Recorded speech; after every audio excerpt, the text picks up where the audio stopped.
Hey friends!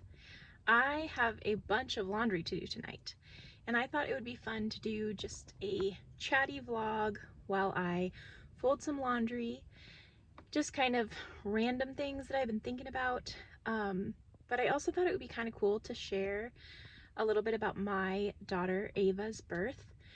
But I wanted to give an intro before we get into that, prior to explaining it. So my daughter Ava, she was born at 23 weeks and 4 days.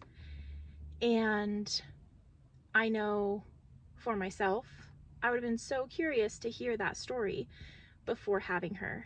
And it is healing to share it. I love just hearing other people's stories and sharing my own story. But I do know that it can be a very sensitive topic. So if hearing the story of my daughter Ava being born at 23 weeks is going to be hard for you, she does make it and she's 10 now, but I want to be sensitive and understand that that is a really hard topic for some people, and if that's going to be hard for you, then you don't have to watch or engage with that idea. And I just want to put that out there because it's a sensitive topic and I don't want to shock anyone. I know there was a lot of times during that journey that I wouldn't have been able to consume any content that had to do with that situation. So just wanted to let you know that, and yeah, hopefully you enjoy just kind of a chatty vlog and a little bit about her story. So I will see you soon. Hi guys! Hey guys! So today is November 28th and it happens to be Thanksgiving this year. And guess what? Yesterday was my due date. So 2 days ago was your due date. November 26th was your due date. today? But 10 years ago, what was today?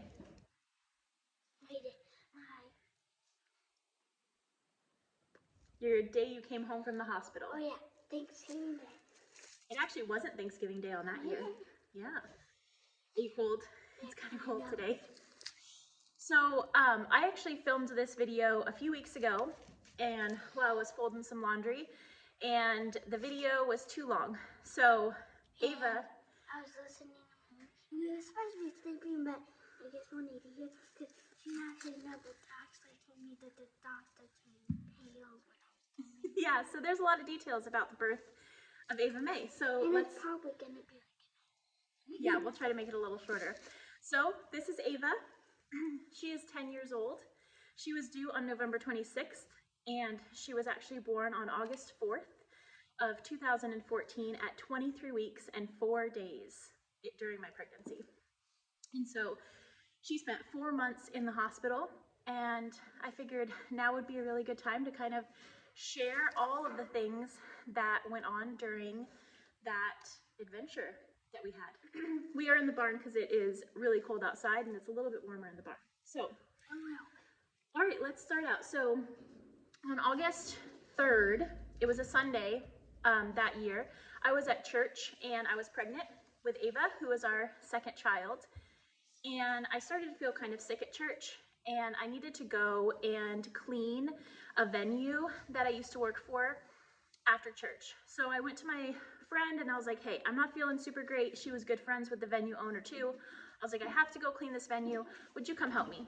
She said, yeah, no problem. I'll come help.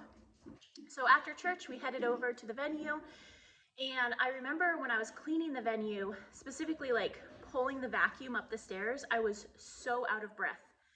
And I thought, yeah, I was like, this is so weird because I'm only 23 weeks pregnant. I didn't think anything of it.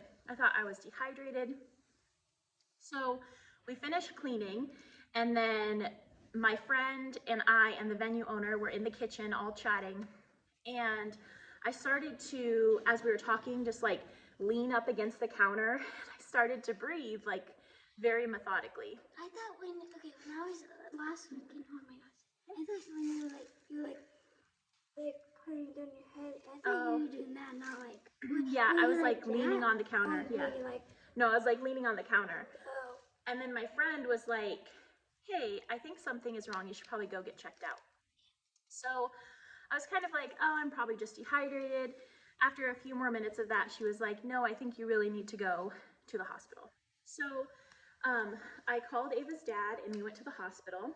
Adam or Yeah. And we went to the hospital, and when we got there, we went to the emergency room, kind of told them what was going on. They were like, okay, just have a seat. So we sat down, and we were actually waiting for about 40 minutes in the ER, just in the waiting area, because they weren't quite sure at that point if I should go up to labor and delivery or if they were just going to treat me in the ER because I was so early in my pregnancy. But while we were sitting there, my contractions, which I didn't know were contractions at the time, started to get more intense. They started to become more regular. And so Adam and I were sitting there like tracking them and timing them, and we were like, wow, this is kind of weird. And also, I think Liam was like 2 or 1. Yeah, so our first son was 2 at the time. Yeah. So then after about 40 minutes, they came and got us and they said, okay, we're gonna send you up to labor and delivery. So we went up there, we went to a triage room. It was a really tiny triage room. And the doctor comes in and he's like, I wanna do an internal exam. Well, at that point, we had actually just finished our Bradley classes, which we had taken early, like earlier than a normal pregnancy would, just because that's how it worked out timing-wise when the classes were happening. And I was like, no, I don't think I need an internal exam. I really just think I need some fluids. And the doctor was pretty persistent, so I called my friend who's a doula, and I asked her opinion, and she's like, well, there's weird enough things going on that I think it warrants an internal exam. So I said, okay. So the doctor gets all set up. He starts the exam, and he has a nurse, like he's standing doing the exam. He has a nurse behind him, and they start the exam, and then all of a sudden, the doctor like takes a look, and then his face just goes like ghost white and like expressionless. This is my favorite part. I don't know why, but I just love this part because it's like you guys are probably so curious about how I was born and how my siblings were born and stuff. And I don't know how I made it because just like a shout out because I was 1% happening of being born, but yeah, and you're here. And so the doctor sees this, and I just remember his face like ghost white, like no motion. And then he asked the nurse without moving, he's like, do you see that? She said, yep. And then he removes his equipment very quickly, and he says, okay, so your water is broken, or your water is torn, and the baby is coming. And I remember thinking, oh my God, what's it gonna happen to my baby or me? I didn't even know how to think that yet because I was like, you're like, okay. I didn't even know that could happen. Yeah, I didn't. Okay, me. Well, I wasn't even a thought right then. But like, I knew I was a thought. But anyways, I was like, Mom was probably like, oh my God, what is gonna happen to me and my baby? And yeah, I have a 2-year-old at home that I need to take care of, and she's probably gonna have to be in a NICU. Yeah, I didn't even know any of that. Like I knew what a NICU was. Yeah. But I didn't really know. I just that wasn't a part of anything that I had experienced before. So the doctor tells me, he's like, we can try to save the pregnancy, and if you do, statistically your baby will have a 1% chance of surviving and probably not have a quality of life. And that was the best information that they had, and they just needed to give us that information. And so Adam and I decided that we wanted to try to see if we could do anything to save the baby. So at that point, the hospital I was at that point wasn't capable of handling a birth at 23 weeks or stopping a pregnancy or stopping a birth at that point. So they needed to life flight me to another hospital about an hour away. And so immediately there was like 10 or 15 different hospital staff in the room prepping me, doing all these things. So you're like, oh my, you probably like, okay. It was a lot. Yeah, you're like, okay, there's a nurse, doctor, nurse, yeah, doctor, I mean, nurse, in that tiny triage room, there was a ton of people. Yeah, and it's probably like about, probably smaller than this. Yeah, smaller so than that room. Yeah, like right there. Yeah. Like right how small that was. Yeah. So, so they start giving me magnesium, which can help stop your contractions. They gave me shots to develop Ava's lungs so that if she was to be born, that she would have a higher chance of survival. Some of the more funny things I remember is that they took the hospital bed and like my head's here. They like tilted it this way so my legs were up, and I was like, I remember asking the nurse, I was like, what are we doing? And he's like, we're using gravity. We're doing everything we can to keep this baby inside. So were they holding your stomach? No, they weren't really holding my stomach. One doctor did tell me to keep my legs closed, which is silly because that doesn't really keep a baby in if it's coming, but they were trying everything. You're like, don't stay in Ava, stay in Ava, stay in Ava. So then I was... Just imagine how it was coming when you were on, and I mean, guys. Well, hold on, we'll get there, okay? So then I get flown an hour away, and then that flight, I had a doctor and a nurse on the flight, and that was crazy because that helicopter was so small, and from what I recall, when they put the gurney in, I think my feet were like right next to the pilot's, like, not his head, but like right next to him, because I remember being like, my feet are going to touch him, like it's so compact in there.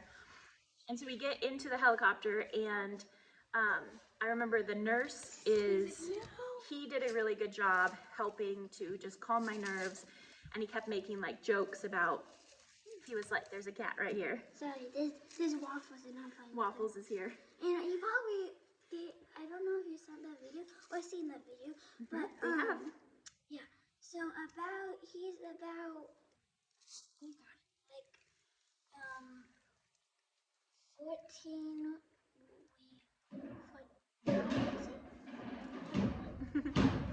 He's a kitten still. Yeah, he's a main kitten. He's gonna get big. Yep. So during the helicopter flight, he was like telling me, he was like, go ahead and look down. He's like, this is the most extensive view of the city you'll ever get, and trying to make like somewhat light of the situation, which I did appreciate. And then the doctor that was on the flight, the only thing she said to me was, she gets in, she gets everything ready, and she gets really close to me, and she's like, I am capable of delivering this baby in the air. And I remember being like, I don't know. Okay. I don't think we want to deliver this baby in the air, but I'm glad you're capable of it. And so we finally get to the other hospital. There's a team waiting for me when I get there. They take me in. They get me situated in the labor and delivery room. And I was just in there at that point with like, I think one nurse, maybe there's a few other people in the room, but I specifically just remember this one nurse, and she's hooking up all my IVs. And I remember asking her, like, finally getting the courage, because again, I'm like so unaware of, like, this is probably 7 or 8 p.m. I went to the hospital around 3 p.m. And so I'm still very unaware. It's close to taking him to me, and it hurts, but it tickles at the same time. Oh. I'm still very unaware of what is going on. Do you want him off, baby? Yes, just please. Thank you. Getting back. And so at that point, I finally asked the nurse, I was like, when am I going to be able to go home? And she kind of like stopped what she was doing, and she was like, oh, you're not going home until you have a baby. And I remember when she said that, I was like, well, that's 4 months away until her due date, because this was August 3rd still. I was born in the next days. And I'm like, I have a 2-year-old at home. I can't be in the hospital for 4 months. And so I just have no idea how to even comprehend this. So then they're continuing to try to stop the labor. My friends actually lived in that city an hour away, and so they showed up and they were there for me because Adam had to drive. He couldn't go in the helicopter, and so he had to drive there and also take care of our son. So he got our son situated in our town and then drove to the hospital. So our friends got there, and for a little while it seemed like maybe my labor was stopping and we weren't like progressing that much anymore. Maybe the magnesium and different things had been working. But then around 11 p.m., my labor started intensifying. So my contractions. I don't know, but I feel like she said, he was like, were you breathing like really heavily? Yeah. You're like sometimes I don't have contractions because I'm not pregnant. Right. Because you're 10. That would be weird if I was, but I do. My heart does hurt when I have anxiety, and then I like breathe heavily. So I don't know if it's because I was born or it just happens to people. But I'm the only one. I'm technically the only of my siblings that do that. So like sometimes my heart like stops and like beats really fast. I'm like, I do that. Yeah. And then my dad and my mom were like, "Are you okay?" I'm like, "No, I feel like I'm having a heart attack." Oh, yeah. But it's hard. Cause and it's hard to get my healed on because it hurts so bad. Yeah. Well, we'll talk about that in a minute. So I'm just kidding. around 11 o'clock, the contractions intensify, and then they realize that she is more than likely going to come. So I think it was about 11:30 that they told me to stop trying to stop labor and just let it happen. And then Ava was born at 12:45 a.m. on Monday, August 4th. So we have this keepsake, Ava keepsake, and I feel bad for my siblings because I'm the only one that had a video in a keepsake box. Yeah. When I was a baby, so I'm like, yeah, we have a lot of things from you. Yeah, and I found this card and it said Ava was born at 12:45 a.m. And I was like, so she was 23 weeks and 4 days at that point. And so when she was born, I delivered her, and then the doctor held her up, and it really felt like the world stopped, and it was just this weird feeling that like I was just staring at her. And so I don't know, it could have been a second or two or 2 minutes. It was not 2 minutes, but it could feel like that. And all of a sudden she let out a cry. And then I remember one of the doctors going, "Oh, she's crying." So at that point, they whisked her away to the other side of the room where they had an entire team ready to help intubate her, help get her hooked up to PICC lines and different things so that she could be breathing, because she was not breathing on her own at that point. Although she did let out that cry, she needed help. And so it was pretty amazing because they had a large team over there. It was probably like 22 people. It was a big team. And so then I finished the birthing process, and then they took her to the NICU, and they had a really great NICU at that hospital. And so yeah, Ava was 1 pound 7 ounces and 12 inches long when she was born. So I was like that long, and then I could fit my dad's hand. So yeah. You're like, yes. And okay, so for the first 2 weeks that Ava was born, they have these like boxes that help regulate their body temperature and things, but we couldn't touch her. So it was about 2 weeks before we could touch her. Within that 2-week time frame, we had a few scares. One of them was that she did have a brain bleed on both sides of her brain.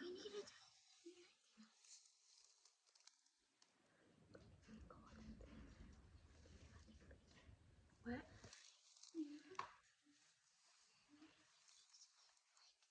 Oh, yes. So then there was another scare where Ava wasn't, she was having trouble breathing, and again, that can be common with premature babies. And so we got to a point where the doctors always said that they won't ever call us unless there's an emergency. And so they're not going to call us just to give us an update. And we were actually traveling back and forth to the hospital every single day from our house. Which was like an hour. Yeah, it was about an hour and 15 minutes one way. And so we were just driving that every day. And, well, okay, to go back. So Ava was born on the 4th. I was just discharged from the hospital 2 days later. And so when I was discharged from the hospital, I could no longer stay at the hospital overnight. There were a few options. Sorry, the sheep are making noise. There's a few options as far as like, there was 2 rooms that you could stay at the hospital if you went there that day and asked to stay in the room. But it was on a daily basis thing, or there was the Ronald McDonald House. But since we lived only an hour away, I chose just to drive, especially because my son needed me at home. So I would spend like most of the night with Ava and then come home and then drive back that night. And so on the day that we were leaving the hospital, it was an incredibly emotional experience because I had this baby super early. It was really intense. We had a lot of people come visit you. A lot of people come see. Guys, this is sad but funny at the same time. This is a sad but funny story. So on the day that we left, Adam was driving, I was in the passenger seat, and Liam had actually come to visit Ava. He was our 2-year-old at the time. And he was in the back seat of, or like, you know, the middle seat of the car, middle row of our minivan. And we went to pull out of the hospital parking lot, and Liam started crying. And so to make him feel better, just because he was 2, he was tired probably. I bet he was crying because he wanted to sing. I bet he was crying because he wanted to see you. Did he tell you? Or was he just crying? He was just kind of crying. He But was like, so I start singing, "If you're happy and you know it, clap your hands." And so I'm like, you know, if you're happy and you know it, clap your hands.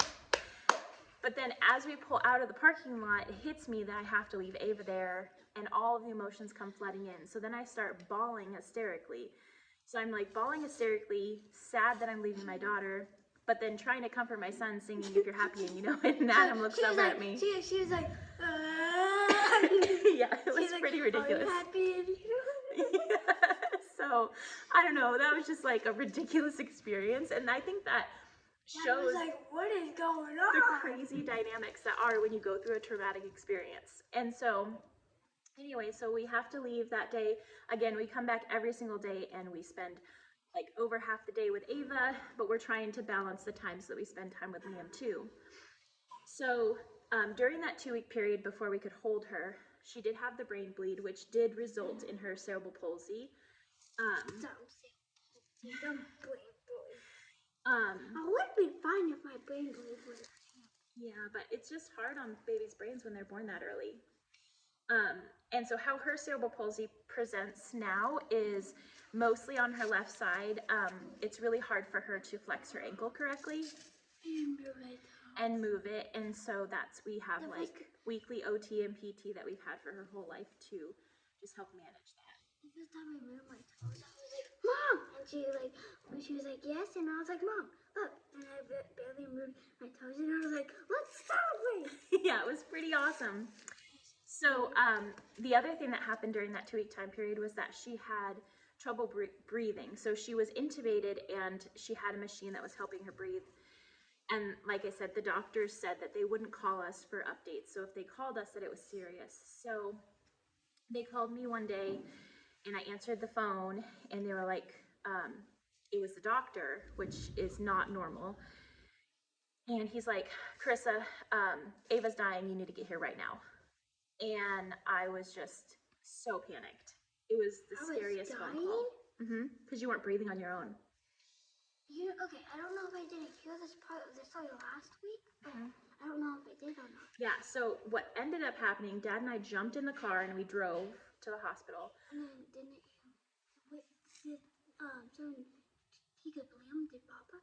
Or Gigi? Yeah, I think we either dropped him off at a house or something. He was with someone else, he wasn't with us. So when we got to the hospital, we realized that she was 100% on the oscillating ventilator, which means that she was not breathing at all on her own. 100% of the machine was breathing for her. And so there was nothing more they could do. If she started to decrease in her oxygen at any point at that time, then they couldn't help her anymore because they were already 100% helping her breathe. So there was an option for her to take this steroid, and obviously with any medication, there's potential side effects, but after sitting with the doctors and them going over those, we really felt like the steroid is worth it because it could potentially help. So we gave her the steroid, and then after a couple hours, she actually came down quite a bit on the oscillating ventilator. I can't remember exactly, but I think she was only at like 70% after a few hours, and so that was a really good improvement. And so that means that she was breathing 30% on her own. The ventilator was breathing 70% for her. And again, that was all within that 2-week time frame, really before we were able to hold you. At that point, then after 2 weeks, I got to hold you for the first time, which was terrifying because you were so tiny. And then, guess what? I flatlined. Yeah, so every time you'd pick her up, she would flatline. And it would be so scary, and the nurses were so reassuring, and they're like, "Oh no, once you get her on you, she'll be fine." But as a mom, it was so scary to be like... Because I couldn't be like this, I had to be like on my chest. Yeah, so I like would hold her like right here.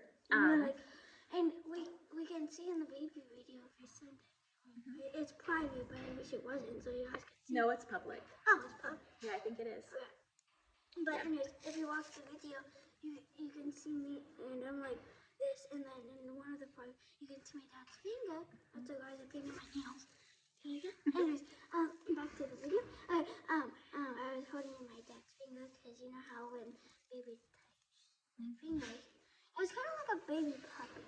My ears You were so tiny. Yeah, it was like oh yeah, her ears were still attached to like the side of her head. which is creepy. And so we got to see like her ears like detach from the side of her head, and then her eyes were like fused shut, and so we got to see them like start to open. Yeah. I was like a baby puppy. You were like a baby puppy. And then they called me an alien. Okay, you kind of look like an alien. I'm sorry. I'm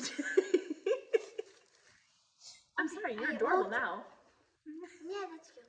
Even with this sweatshirt. This is not mine. This is my friend's Anna. She's sitting right next to us. But yep, she's borrowing a sweater. So anyway, so yeah, after 2 weeks, I got to hold her for the first time. yeah. And really after that, it was a lot of just like progress. Thankfully, I mean, we have the cerebral palsy that we still deal with, and we have the lung issues, but we haven't dealt with any chronic lung disorder or anything since she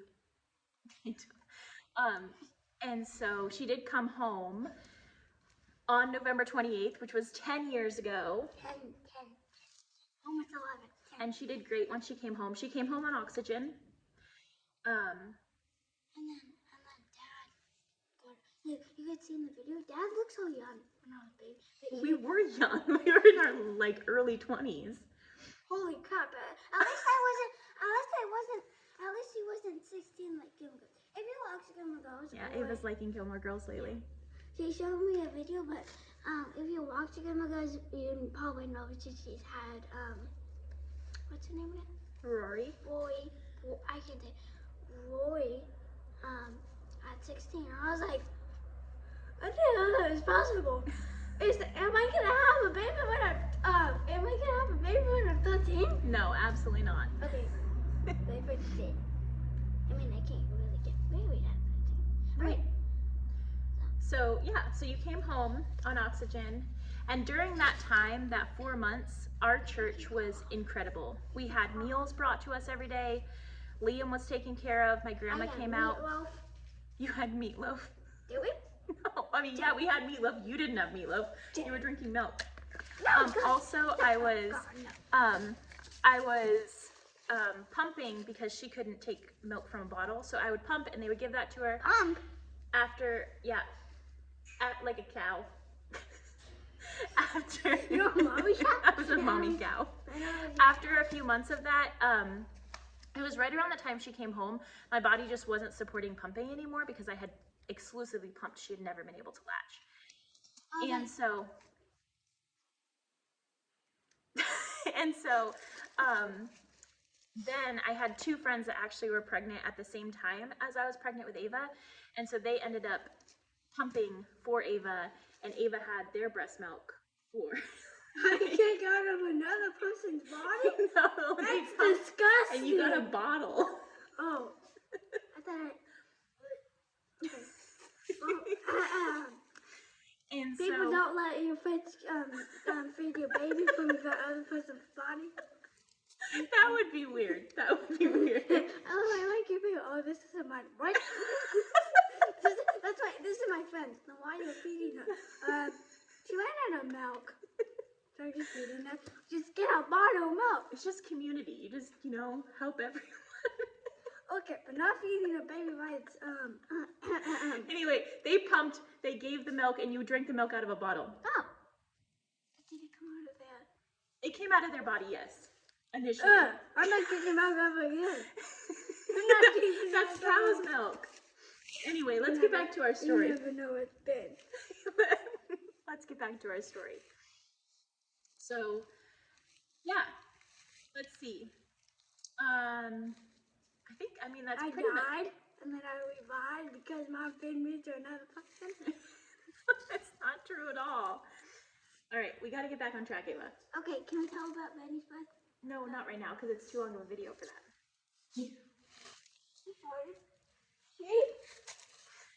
So, anyways, beep. Anyway, and then when Ava was about 6 months old, 9 months old. No, when Ava was a year old, the hospital did like a preemie party, And so we got to go back and see all of her nurses because we developed really close relationships. It got bright quick. It got really bright. We developed really close relationships with her nurses and the staff at the hospital because we were there so often. Yeah, so we were best friends. And my mom sent me a picture on my phone, and I wish I could meet them. Yeah. Can you meet them again? Yeah, probably. Oh, yeah. I have some of them on Facebook still. I'm friends with them on Facebook still. But You should tell them that. it was a pretty crazy adventure to get you, my love. And then Kaya pressed a button, and then my sister came. What? You're such a weirdo. At least she didn't get bit by a different person. I'm gonna have to edit that out. No. No, it's the most funniest part of the video. But don't edit it out. Anyway, well, Bye. done. Well, 10 years ago, Miss Ava Mae came home from the hospital after a 4-month stay in the NICU. And so, guess what? 3 or 2 days ago was my due date. And then her due date was on the 26th. And then it was my stepmom's birthday, which is kind of funny. Yep. Your due date is your stepmom's birthday. Mm-hmm. That's kind of fun. Yeah. And All right, Ava, any other thoughts or things that you remember from being an infant? We could put like my baby video in the video.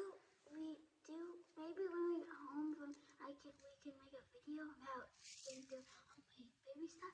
And you can actually see like my Oh, the little stuff. We could do that. Yeah, because we kept a lot of like the tiny little blood pressure cups and the face mask. Yeah, and then for her bilirubin lights. I try to put it on. Yeah, I was like, it's like a doll size. Yeah, it's like a face mask. It's like a sleeping mask. So I use it. I don't use it because I want to keep it safe. That makes sense.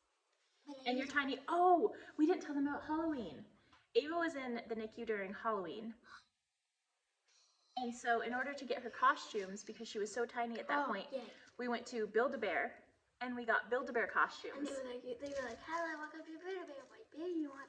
And they were like, oh no, we just want clothes for our daughter. And they're like, what? And they were like, clothes for our daughter. And I was like, this is not a baby clothes, this is a Build-A-Bear? Yeah, but Build-A-Bear clothes work really well for premature babies. And then she made me like Brave or... Oh yeah, I made you Merida. Merida made me Snow White.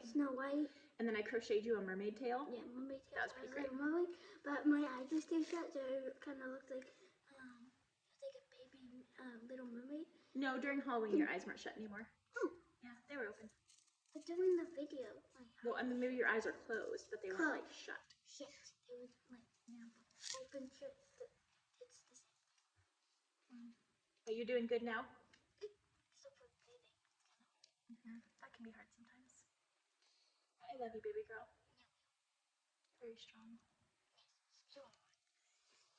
Well, thanks for listening to our story about Miss Ava Mae, and it's pretty cool that 10 years ago, Miss Ava Mae came home from the hospital.